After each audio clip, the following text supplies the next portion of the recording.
नमस्कार दोस्तों, आज हम आपको कार्तिक मास महात्म का 30वां अध्याय सुनाते हैं। इसे ध्यान से सुनिएगा। भगवान श्री कृष्ण सत्यभामा से बोले, हे प्रिय, नारद जी के ये वचन सुनकर महाराजा पृथु बहुत आश्चर्यचकित हुए। अंत में उन्होंने नारद जी का पूजन करके उनको विदा किया। इसलिए माघ, कार्तिक और एकादशी यह 3 व्रत मुझे अत्यधिक प्रिय है। वनस्पतियों में तुलसी, महीनों में कार्तिक, तिथियों में एकादशी और क्षेत्रों में प्रयाग मुझे बहुत प्रिय है। जो मनुष्य इंद्रियों पर विजय प्राप्त कर इनका सेवन करता है वह मुझे यज्ञ करने वाले मनुष्य से भी अधिक प्रिय है। जो मनुष्य विधि पूर्वक इनकी सेवा करते हैं, मेरी कृपा से उन्हें समस्त पापों से छुटकारा मिल जाता है। भगवान श्री कृष्ण के वचन सुनकर सत्यभामा ने कहा, हे प्रभु, आपने बहुत ही अद्भुत बात कही है कि दूसरे के लिए पुण्य के फल से कलह की मुक्ति हो गई। यह प्रभावशाली कार्तिक मास आपको अधिक प्रिय है, जिससे पति द्रोह का पाप केवल स्नान के पुण्य से ही नष्ट हो गया। दूसरे मनुष्य द्वारा किया हुआ पुण्य उसके देने से किस प्रकार मिल जाता है, यह आप मुझे बताने की कृपा करें। श्री कृष्ण भगवान बोले, प्रिय, जिस कर्म द्वारा बिना दिया हुआ पुण्य और पाप मिलता है उसे ध्यानपूर्वक सुनो। सतयुग में देश, ग्राम तथा कुलों को दिया पुण्य या पाप मिलता था, किंतु कलयुग में केवल कर्ता को ही पाप तथा पुण्य का फल भोगना पड़ता है।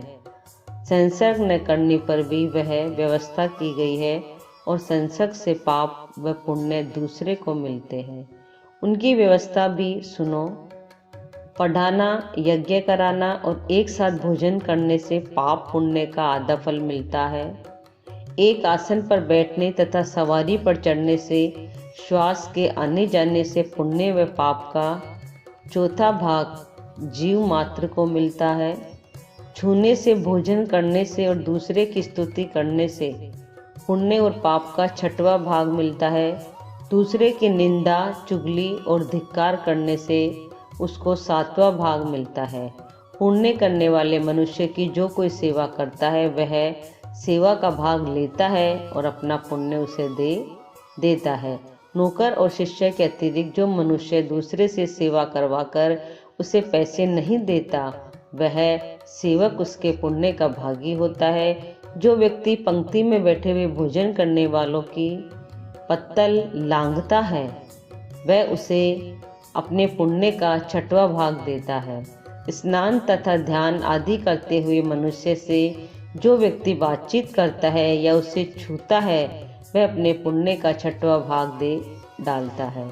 जो मनुष्य धर्म के कार्य के लिए दूसरे से धन मांगता है, वह पुण्य का भागी होता है।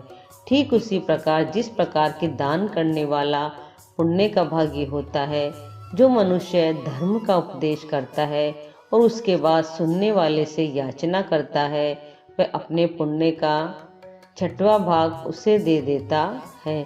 जो मनुष्य दूसरों का धन चुराकर उससे धर्म करता है, वह चोरी का फल भोगता है और शीघ्र ही निर्धन हो जाता है।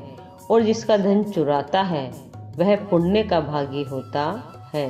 बिना ऋण उतारे जो मनुष्य मृत्यु को प्राप्त होता है, उनको ऋण देने वाले सज्जन पुरुष पुण्य के भागी होते हैं। शिक्षा देने वाला, सलाह देने वाला, सामग्री को जुटाने वाला तथा प्रेरणा देने वाला, यह पाप और पुण्य के 6ठे भाग को प्राप्त करते हैं।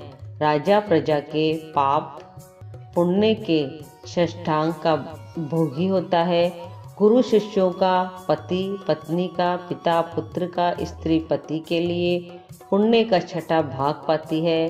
पति को प्रसन्न करने वाली आज्ञाकारी स्त्री पति के लिए पुण्य का आधा भाग ले लेती है। जो पुण्य आत्मा पराये लोगों को दान करते हैं, वे उनके पुण्य का 6ठा भाग प्राप्त करते हैं।